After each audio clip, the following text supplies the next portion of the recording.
भी होता है, मैं ये समझती हूँ। डॉक्टर मोईज़ साहब, आपसे गुफ्तगू आगाज़ करना चाहूँगी, क्या वजह होती है, क्या ऐसा डिप्रेशन की ऐसी कौन सी स्टेज होती है, इंसान किस हद तक मायूस हो चुका होता है अपनी ज़िंदगी से या अपने इर्द गिर्द के मसाइल से कि अपनी जान ले लेता है? क्या उससे पहले कुछ हो सकता है? क्या समझ सकते हैं हम कि एक शख्स जो मेरे सामने बैठा हुआ है वो एक ज़हनी कशमकश का शिकार है और वो किसी भी वक्त अपनी जान ले सकता है? अस्सलाम वालेकुम जी। मेरी आवाज़ आ रही है? बिल्कुल आ रही है सर, प्लीज़। अच्छा जी, पहले तो ये समझ लें कि खुदकुशी करने वाले लोगों में दो इकसाम होती है। एक तो वो होते हैं जिनमें टेंडेंसी होती है खुदकुशी की, सुइसाइडल टेंडेंसी होती है, और अक्सर ऐसे लोग जो होते हैं वो ज़हनी मरीज होते हैं, यानी क्रॉनिक या एक्यूट डिप्रेशन के मारे होते हैं, बाइपोलर डिसऑर्डर, ये नफ्सियाती बीमारियां होती हैं। अच्छा, दूसरी चीज़ जो बड़ी अहम है कि दूसरी जो कैटेगरी है वो हमारी तरह, मेरी आपकी तरह एक आम इंसान है, जिंदगी की मुश्किलात परेशानियों का सामना करते करते एक वक्त ऐसा आता है जब इंसान मायूस, इसीलिए मायूसी को कुफर कहा है दीन ने, क्योंकि इंसान जब मायूस होता है तो अल्लाह के तवक्कुल से दूर चला जाता है, नाउम्मीदी की तरफ चला जाता है। ये नाउम्मीदी की बहुत सारी वजूहत हो सकती है। अच्छा, जब इंसान जब नाउम्मीद होता है तो उसके ब्रेन के केमिकल के अंदर चेंजेस आते हैं। देखिए, आज मैं और आप जब सुबह उठते हैं तो हम प्लान करते हैं, आज मुझे ये करना है, आज मुझे ये करना है, या अगले हफ्ते मुझे ये बर्थडे में जाना है, अगले महीने ये करना है। हम प्लान करते हैं फ्यूचर का। जब फ्यूचर ही तारीख हो जाए, जब आने वाला पल जो है आपका सामने वो बिल्कुल तारीख हो, आपको ये नहीं पता कि क्या होने वाला है, आप क्या कर सकेंगे, क्या होगा, उस वक्त इंसान इंतहाई शदीद अफसुर्दगी और डिप्रेशन में मुब्तला होता है, और वहां से वो एक ऐसा फैसला करता है जिससे उसकी जिंदगी का खात्मा हो जाए। तो ऐसे लोग शदीद मायूसी का शिकार, शदीद बेबसी यानी फ्रस्ट्रेशन का शिकार, वजूहत बहुत सारी हो सकती है, मगर होता क्या है, जो भी वजह हो, चाहे वो मोहब्बत में नाकामी हो, माशी बदहाली हो, इंसान को हक और इंसाफ, कई ऐसे लोग हैं जिनके कोर्ट में 20-20, 25-25 साल जब केस का फैसला नहीं होता, हक पे होते, फैसला नहीं होता, वो खुदकुशी करते हैं, क्योंकि उनको अब कोई उम्मीद नहीं है कि हमारी सिस्टम जो है, जस्टिस सिस्टम जो है, वो इंसाफ देगा। तो कोई भी वजह हो, इंसान अच्छा, ये सारे फैक्टर्स तो आपने बता दिए, ज़रा मैं काउंसलिंग पर भी आऊँगी, लेकिन उससे पहले ज़फ़र से बात करते हैं। ज़फ़र, आप अवाम की आवाज़ बनते हैं, उनके मसाइल में उनके साथ खड़े होते हैं। वैसे तो रवा माह में मैंने फिगर्स शेयर किए कि 100 खुदकुशी के वाक़यात हुए, लेकिन कराची में सिर्फ एक हफ़्ते में 3 खुदकुशी के वाक़यात हुए, जिसमें हमारे एक सहाफ़ी भाई ने भी खुदकुशी की। वो भी अपनी मुआशी सूरत हाल की वजह से इतने तंग आ चुके थे कि उन्होंने ये इंतहाई कदम उठाया। और फिर कल वो नौजवान जिसकी उम्र ही कुछ नहीं थी, मैं तो ये कहूँगी कि अभी तो उसने बहुत कुछ देखना था ज़िंदगी में, 27-28 साल कोई उम्र नहीं होती, उसने कैसे खुदकुशी कर ली? सबसे बड़ा कसूरवार आप किसको समझते हैं इसका? देखिए, सबसे बड़ा कसूरवार वो है जिसकी वजह से लोग बेरोजगार हैं।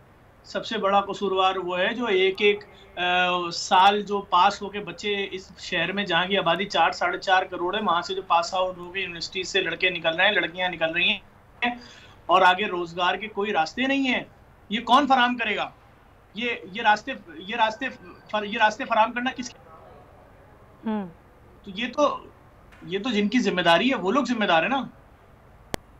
सही है, सही है। मैं तो भाई यही अपील करूंगा, जो लोग जिनके हाथ में इख्तियार है, इस बात को समझें। 4.5 करोड़ आबादी वाले शहर के अंदर नौकरियां नहीं है, किसी की नौकरी नहीं है। कोई शख्स, कोई लड़का, कोई आदमी, उसके लिए कोई ऐसा रास्ता ही नहीं है कि वो उसको रोशनी की कोई किरण नजर आ जाए। देखिए, माँ बाप अपनी पूरी जिंदगी की जमा पूंजी लगा के अपने बच्चे को डॉक्टर, प्रोफेसर, इंजीनियर कुछ ना कुछ बनाते हैं। अब उसके बाद उनको क्या उम्मीद होती है कि हमारी एज हो गई है 65 साल, 60 साल, ये अपनी बहनों को यानी हमारी बेटियों को घर का किराया और दीगर तमाम चीजें ये अब संभालेगा। उस लड़के को भी ये पता होता है कि मैं इसी दिन के लिए, मेरे वालिदैन ने मुझे पढ़ाया लिखाया है कि मैं अपना बोझ भी उठाऊं, अपनी फैमिली, माँ बाप, बहन भाइयों को संभालूं, सबको। लेकिन वो शख्स 3 साल के अंदर ऑफिस दफ्तरों के चक्कर लगा लगा के, सीवियां दे देकर, अखबार खरीद के एतवार के पागल हो जाता है। आप देखें, इस बात को समझें। आप कराची में मेरे साथ नहीं, ज़फ़र मुझे एक बात बताएं, आप भी एक फलाई दायरा चलाते हैं, बहुत से लोग आपके पास भी आते हैं, लेकिन आपने कितने अरसे में देखा कि इस तरह की केसेस में इजाफा हुआ? लोगों की बेरोजगारी, लोगों के मसाइल, कितने लोगों ने आपसे इस अरसे में राब्ता किया? ये तादाद बढ़ी है? बहुत ज्यादा बढ़ गई है। देखिए, मेरे पास ये मैं आपको दिखा सकता हूँ, एक दिन में जो डाकें आ रही है ना, ये पूरे बंडल लोग भेज रहे हैं, अपने एजुकेशन सर्टिफिकेट और सारी चीजें भेज रहे हैं, इतने काबिल, इतने पढ़े लिखे, अटेस्ट करा के भेज रहे हैं। भाई, मैं कोई गवर्नमेंट इदारा थोड़ी हूँ, आज सुबह मेरी एक जगह बात हो रही थी, उन्होंने मुझे बताया कि नहीं देखें बाहर मुल्क में भी महंगाई हुई है। मैंने कहा बाहर मुल्क में महंगाई हुई है? मैंने कहा अंडे कितने रुपए दर्जन है आपके यहाँ? उन्होंने कहा $1 जाते हैं जी, 1 दर्जन से ज्यादा। मैंने कहा $1 160 रुपए हो गया, पाकिस्तान में दिला दें मुझे आप 160 के 1 दर्जन अंडे, 17-18 रुपए का एक अंडा हो गया है। बात ये, ना इंसान अंडे से रोटी खा सकता है, ना दही से खा सकता है, ना अचार से खा सकता है, ना खाली प्याज से खा सकता है। किसी ने सोचा था इस शहर में, इस मुल्क में टमाटर 400-400 रुपए किलो जो हो जाएगा? कोई सोच सकता था आज से 3 साल पहले जो चीनी 50 रुपए किलो थी आज 160 रुपए किलो होगी? कोई सोच सकता था 300 रुपए किलो वाला आटे का थैला जो आज से 2 साल पहले था आज 850 रुपए का 10 किलो होगा? बात यह है कि अगर आपने महंगाई 3 गुना और 4 गुना कर दी है, लोगों को कंपनियां निकाल रही हैं कि हमारे पास एक्सपेंस इतने ज्यादा हैं, हम नहीं बर्दाश्त कर पा रहे। बहुत सारे लोग बोल रहे हैं हमारी कंपनियां तो ब्रेक इवन पे चल रही हैं, हमारे पास प्रॉफिट ही नहीं आया है 6 महीने से, कोविड के बाद से हम तबाह हाल हैं। आप उसके बाद कह रहे हो जी हम कराची में पैदा होने वाले शख्स को नौकरी देंगे तो कोटे की शर्त पे देंगे। अरे भाई, कराची में जो शख्स पैदा हो रहा है वो चाहे उर्दू स्पीकिंग हो, सिंधी हो, पंजाबी हो, सराइकी हो, कश्मीरी हो, गिलगिती हो, कोई भी हो, अगर उसके डोमिसाइल पे लिख दिया गया है कराची, तो अब ये नौकरी आपके लिए नहीं है। क्या करेंगे लोग? कल ही एक बहुत बड़े सियासतदान तकरीर कर रहे थे, कराची से इंडस्ट्रीज भी जा रहे हैं छोड़ के, तो आप उसके बाद की सूरत हाल सोचेंगे होगा क्या? अभी आज सुबह हम सोकर उठे तो हमें मालूम हुआ जी हाई कोर्ट बार के एक वकील को मार दिया गया रोड के ऊपर।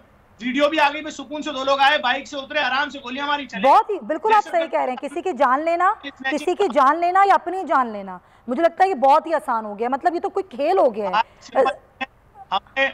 हमें बेरोजगारी का खात्मा करना पड़ेगा अगर क्राइम रोकना चाहते हैं, बिल्कुल रोकना चाहते हैं, लड़ाई झगड़े आफतें, लोग जहनी मरीज हो गए, लोगों में बर्दाश्त खत्म हो गई। जफर, मैं आती हूँ आपकी जानिब। सब्सक्राइब करें और बेल दबाएं ताकि कोई खबर रह न जाए।